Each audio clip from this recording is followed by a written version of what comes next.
шоу маданият коомдогу жаңылыктар менен кабардар болуу үчүн биздин Супер ТВ YouTube каналына катталыңыз. Ал эми сиздер менен мен Айжан Нурманбетова. Ал эми маектешим болсо, ушул сахна 50 жылдан бери сахнада Кыргыз Республикасынын эл артисти, куудул сатирик бизде Келдибек Ниязов агайыбыз. Менинки бүгүн каарманым, коногубуз. Агай жакшы келип алдыңызбы? Жакшы. Баары жакшыбы? Жакшы. Ден соолугуңуз жакшыбы? Жакшы. Сон агай мынакей маекти мен азыркы кырдаалдан баштагым келип турат. Бул COVID-19 илдети сиздердин үй бүлөңүздөр дагы күрөшүп калды бул илдет менен. Анан жубайыңыздын, келиниңиздин ден соолугу жакшыбы азыр? Азыр Кудайга шүгүр жакшы. Анан бул өзүңөр билесиңер, жаман ооруну тергеп айтчу эмес белет. Аяк-бас оору менен ооруп калыптыр, алек оору менен ооруп калыптыр, тигил оору менен. Анан эми тергөөчү оору ушул болуп атат. Ковид дагы, коронавирусу дагы өзүбүз мындай маңыроодагы элес албаган калкпыз да. Кытайда январда башталгандан кайып карап тура бербедикпи? Ооба. Эмне болуп атат деп бизге келбечүдөй, келбечүдөй болуп. Анан эле 2 айдан кийин кирип келбедиби? Кирип келгенде Кудай ырганда бирөөсү оюн бул дүйнөдөгү оюн болуп атат, ошого биз арыбыз жок, кошулуп атабыз десе, эл ошого ишенип кетпеди. Мындайга бат ишенет да Кыргыз. Анан кийин жана бет кап тагынбай, аралыкты сактабай, ушуну сактабай атып, эң аягы жаман болуп кетпедикпи? Мен аябай чочудум да, Асанбайдагы Навайканага апардым, кемпиримди алып барсам, ошол ачылгандан кийин 2-3 күндөн кийин эле апардым. Айланайын элдин көптүгү бирөөнү жөлөп атышат, бирөөнү көтөрүп атат, бирөө кыйкырып атат, бирөө окушуп атат, өз көзүм менен көрдүм. Ошондо мен да жөтөлүп баргам, кемпиримди жетелеп. Мен куландан соо болуп кеттим тигилерди көргөндөн кийин, коркуйду. Анан эле кемпирим чыдабай атат, билип турам. Анан кийин врач баланы чакырдым. Ай, температурасын көрчү. Десем, анан көрүп эле чочуп кетти, 39 бирдеме экен деп эле. Анан жетелеп алып кирип кетти.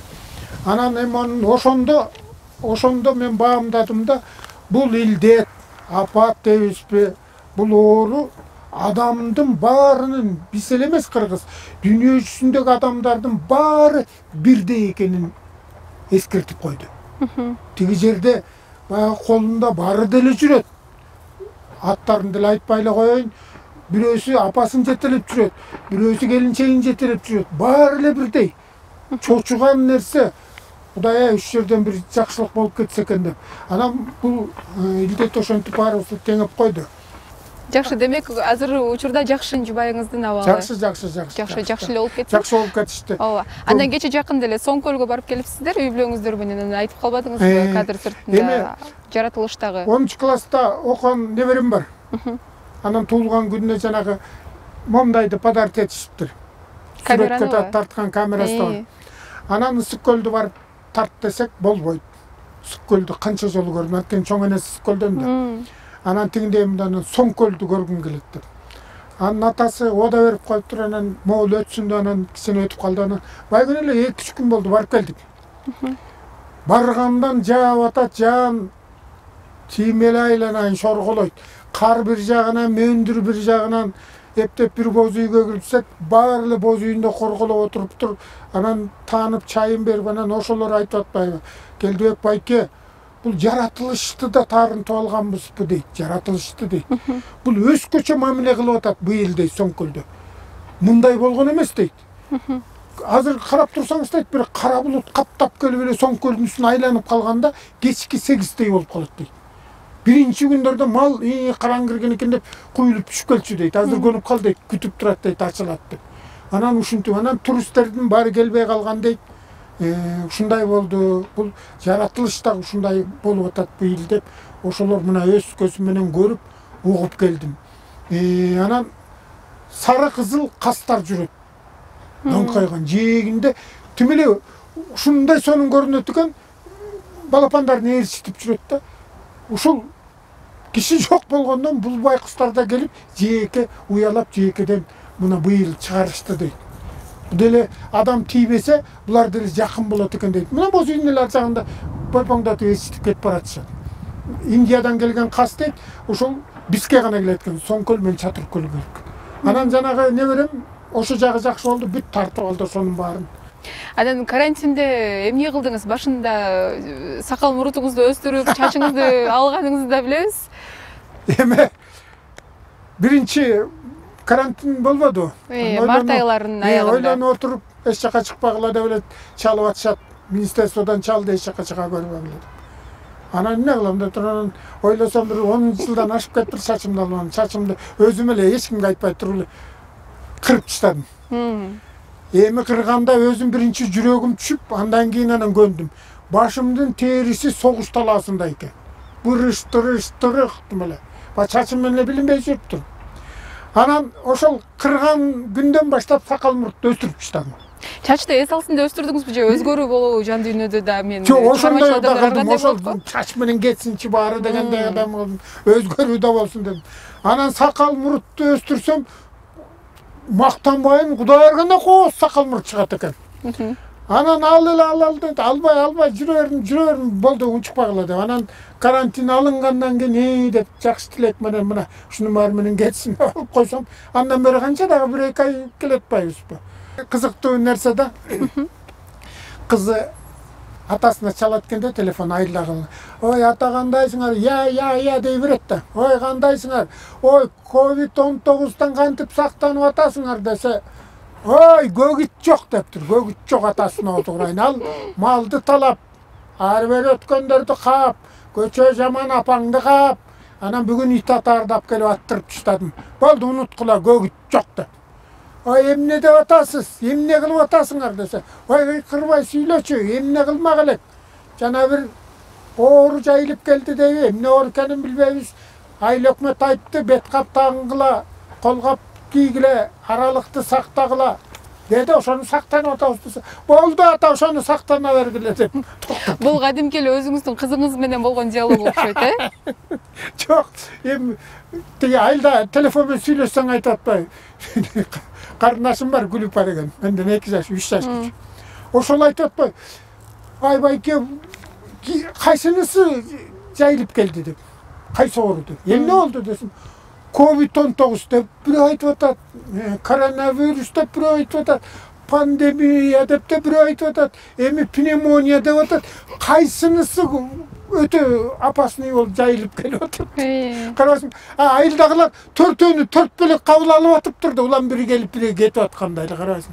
Эми мунун баарын эле информациянын жетишпегендиги да. Анан азыр боореки бир 10 күн болуп калдыбы, ушундай телевизордон жакшы көрсөтүп атат. Кандай сактаныш керек, кайсы оору. Муну ушуну башынан эле баштасак. Сиз өзүңүз кантип сактанып атасыз? Үй бүлөңүздөр менен кантип атасыздар? Жанагы кичинекей неберем бар, эң кичүүсү, аты Нияз. Мен Ниязов Келдибек болсом, ал Келдибек Нияз. Эң кичүү неберем. 3тө, сонун кеси. Анан ал тигини пиш дейт. Антисептикти. Анан эле эчтен кирип келсең эле ата пиш кыл дейт. Мен ошол эскертип турат да баарын. Анан колду жууп атабыз, эметип атабыз, ошентип сактанып атканда да жанагындай болуп кетти, карабайсың. Анан кийин чүчкүргөндөн тигиндей мындай деп анан эң аяк айтып да калышпады азыр. Бул аба менен да жугат экен деп. Анан ошо жагы деле туура болуш керек. Бул оорубаган, бул илдетке кичине чалдыкпаган үй жокко деп калдым мен. Баары эле ушундай болгон сезилди мага. Кимге чалсаң эле бир сыйыр ооруп чыктык деп.